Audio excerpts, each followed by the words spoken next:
மத்தேயு 9ஆம் அதிகாரம். அப்பொழுது அவர் படவில் ஏறி இக்கரைப்பட்டு தம்முடைய பட்டணத்திற்கு வந்தார்.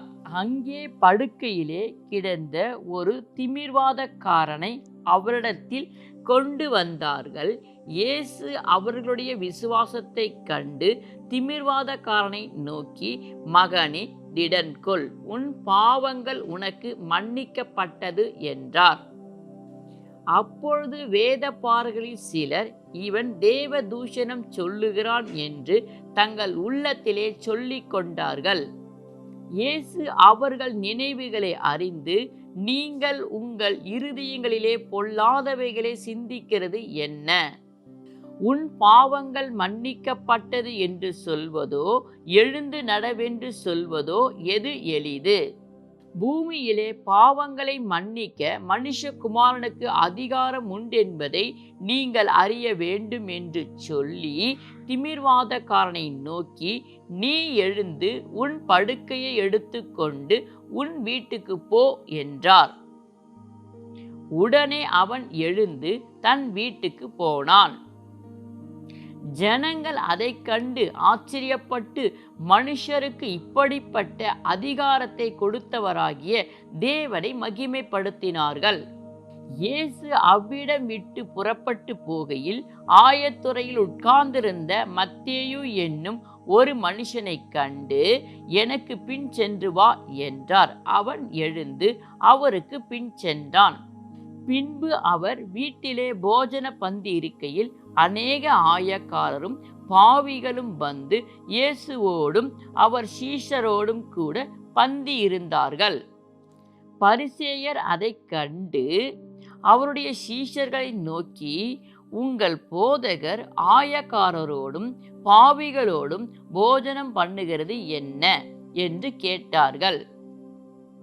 இயேசு அதை கேட்டு, பிணியாளிகளுக்கு வைத்தியன் வேண்டியதே அல்லாமல் சுகம் உள்ளவர்களுக்கு வேண்டியது இல்லை.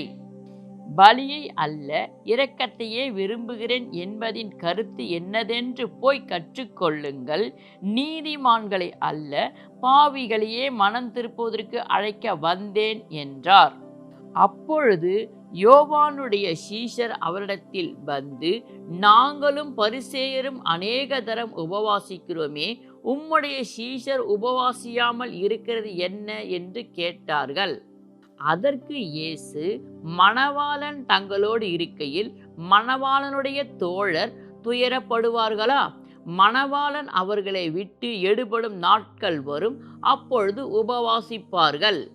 ஒருவனும் கோடி துண்டை பழைய வஸ்திரத்தோடு இணைக்க மாட்டான். இணைத்தால் அதனுடனே இணைத்த துண்டு வஸ்திரத்தையும் அதிகமாய் கிழிக்கும், பீறலும் அதிகமாகும். புது திராட்சை ரசத்தை பழ துருத்திகளில் வார்த்து வைக்கிறதும் இல்லை. வார்த்து வைத்தால் துருத்திகள் கிழிந்து போகும், ரசமும் சிந்தி போகும், துருத்திகளும் கெட்டு போகும். புது ரசத்தை புது துருத்திகளில் வார்த்து வைப்பார்கள், அப்பொழுது இரண்டும் பத்திரப்பட்டிருக்கும் என்றார். அவர் இவைகளை அவர்களுக்கு சொல்லிக் கொண்டிருக்கையில் தலைவன் ஒருவன் வந்து அவரை பணிந்து, என் மகள் இப்பொழுதுதான் மரித்து போனாள், ஆகிலும் நீர் வந்து அவள் மேல் உமது கையை வையும், அப்பொழுது பிழைப்பாள் என்றான். இயேசு எழுந்து தம்முடைய சீஷரோடு கூட அவன் பின்னே போனார். அப்பொழுது 12 வருஷமாய் பெரும்பாலுள்ள ஒரு ஸ்திரீ, நான் அவருடைய வஸ்திரத்தையாகிலும் தொட்டால் சொஸ்தமாவேன் என்று தன் உள்ளத்திலே எண்ணிக்கொண்டு அவர் பின்னாலே வந்து அவருடைய வஸ்திரத்தின் ஓரத்தை தொட்டாள். இயேசு திரும்பி அவளை பார்த்து, மகளே, திடன்கொள், உன் விசுவாசம் உன்னை இரட்சித்தது என்றார். அந்நேரமே முதல் அந்த ஸ்திரீ சொஸ்தமானாள். இயேசுவானவர் தலைவனுடைய வீட்டிலே வந்து தாரை ஊதுகிறவர்களையும் இறைக்கிற ஜனங்களையும் கண்டு, விலகுங்கள், இந்த சிறு பெண் மரிக்கவில்லை, நித்திரையாயிருக்கிறாள் என்றார். அதற்காக அவரை பார்த்து நகைத்தார்கள்.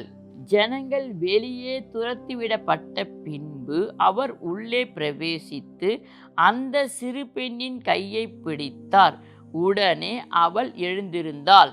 இந்த சங்கதி தேசமெங்கும் பிரசித்தமாயிற்று. இயேசு அவ்விடம் விட்டு போகையில் 2 குருடர் அவர் பின்னே சென்று, தாவீதின் குமாரனே, எங்களுக்கு இரங்கும் என்று கூப்பிட்டார்கள். அவர் வீட்டிற்கு வந்த பின்பு அந்த குருடர் அவரிடத்தில் வந்தார்கள். இயேசு அவர்களை நோக்கி, இதை செய்ய எனக்கு வல்லமை உண்டென்று விசுவாசிக்கிறீர்களா என்று கேட்டார்.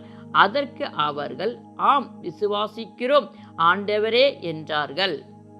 அப்பொழுது அவர்களுடைய கண்களை அவர் தொட்டு, உங்கள் விசுவாசத்தின்படி உங்களுக்கு ஆகக் கடவது என்றார்.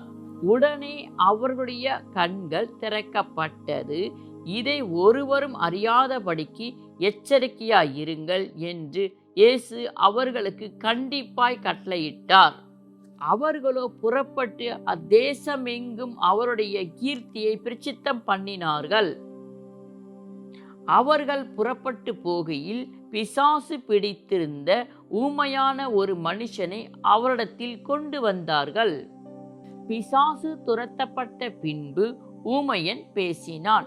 ஜனங்கள் ஆச்சரியப்பட்டு, இஸ்ரவேலில் இப்படி ஒரு காலம் காணப்படவில்லையே என்றார்கள். பரிசேயரோ, இவன் பிசாசுக்களின் தலைவனாலே பிசாசுக்களை துரத்துகிறான் என்றார்கள். பின்பு இயேசு சகல பட்டணங்களையும் கிராமங்களையும் சுற்றி நடந்து ஜெப ஆலயங்களில் உபதேசித்து ராஜ்யத்தின் சுவிசேஷத்தை பிரசங்கித்து ஜனங்களுக்கு உண்டாயிருந்த சகல வியாதிகளையும் சகல நோய்களையும் நீக்கி அவர்களை சொஸ்தமாக்கினார். அவர் திரளான ஜனங்களை கண்டபோது அவர்கள் மேய்ப்பனில்லாத ஆடுகளைப் போல தோய்ந்து போனவர்களும் சிதறப்பட்டவர்களுமாய் இருந்தபடியினால் அவர்கள் மேல் மனதுருகி தம்முடைய சீஷர்களை நோக்கி, அறுப்பு மிகுதி, வேலையாட்களோ கொஞ்சம். ஆதலால் அறுப்புக்கு எஜமான் தமது அறுப்புக்கு வேலை ஆட்களை அனுப்பும்படி அவரை வேண்டிக் கொள்ளுங்கள் என்றார்.